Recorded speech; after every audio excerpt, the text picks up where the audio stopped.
Elegant in its simplicity. Who does that remind you of?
Hey everyone, I'm Jack Fossett, and welcome to this review of the brand new D'Angelico XL SS Tour model. The new Tour models have just come out, and there are three of them. There's the two double cuts, kind of the 335 style. One is a smaller body, one is the regular size body, and then there is this one, the single cut, which is just really, really stunning. In fact, one of the things that struck me upon receiving it was it looks actually way better than its pictures. Now, the pictures look fine. I saw the pictures and I thought, oh, that's kind of a cool new idea. It's a little different. It's a little bit more pared down, not in like a stripped down to a bare bones kind of way, but more just in its style. It's a little bit more subdued.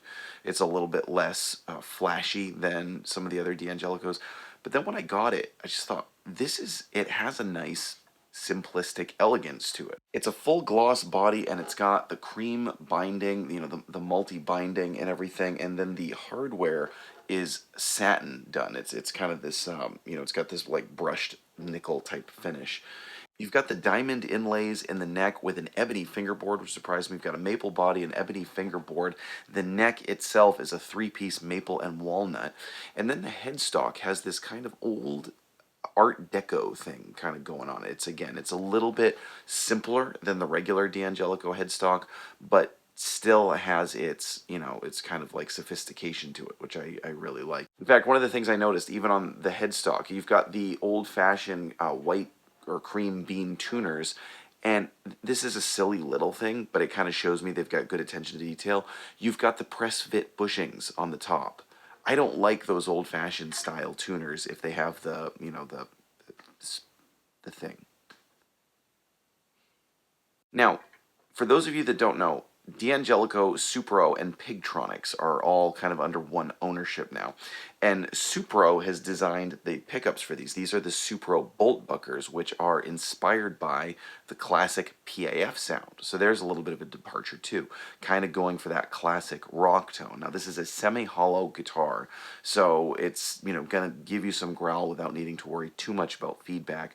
And I think the pickups sound very nice. You have one volume and one tone, and then your pickup selector switch. So it's very easy to use. You don't have an awful lot going on, but the tones have a nice clarity to them. They have a nice snap. They're not overly bright. They're not overly dark either. They really sit nicely in this kind of like great range that you want, where you get some good clarity and definition from your humbucker, but with a nice kind of fat mid-range and a really good kind of growly, throaty voice to them that I think suits a lot of different tones. Right? You can do some of the old jazz and blues type stuff if you're into kind of the classic D'Angelico history. You can do modern rock. You can do all kinds of different things, and they take drive really, really well. Now today I am plugging this guitar into the Supro Royale, these companies kind of being under one roof, and I am using the Keeley Katana Blues Drive. This is an older out of production pedal, but I'm using the Keeley Katana Blues Drive for my drive tones. Now, I do want to mention this is a sponsored demo. For those of you that follow me, you know that I've done a lot with Supro, and I really enjoy Supro amps. And again, this kind of came about as a result of that. And I am really excited to have this guitar because it actually struck me even more when I got it. And again, you know, the pictures I think look great and everything, but when you see it in person, you really get more of kind of what a flashy instrument this is, including these kind of diamond-shaped F-holes. Again, they kind of fit that simplistic Art Deco look, which I think is really unique. You know, when you pair this with this style headstock, you know, a little bit more of a subdued headstock with the cream bean tuners, the all gloss black with the cream binding and everything, and the matte hardware, it really just has some kind of unique mojo to it. It's a very nice instrument. Now, neck-wise, it has a C-shaped neck, and it's a really nice, comfortable neck. It's a C-shaped neck with a 12-inch radius.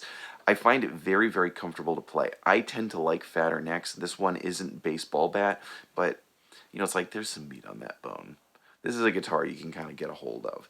It's very comfortable, it balances well. It's not actually as big as I kind of expected. The body is slightly thinner, but it still has kind of a nice size to it, so it's the best of both worlds. You know, it's not like a mini hollow body, but it's not something that you're kind of, you know, kind of being overly like this with.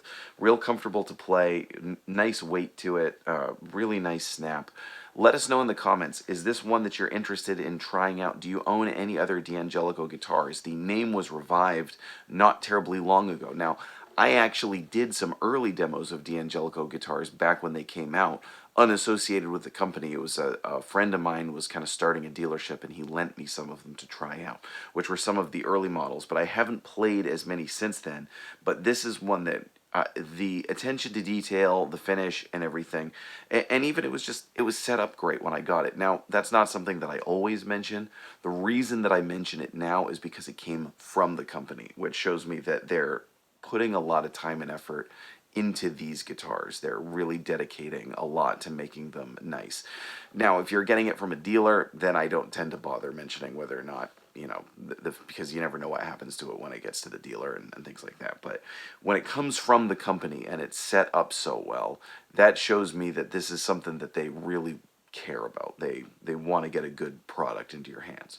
So you've just heard a little bit of jamming on this. Now we're going to go to a pickup by pickup demo. We're going to play the neck, middle setting, and bridge, both clean and overdriven.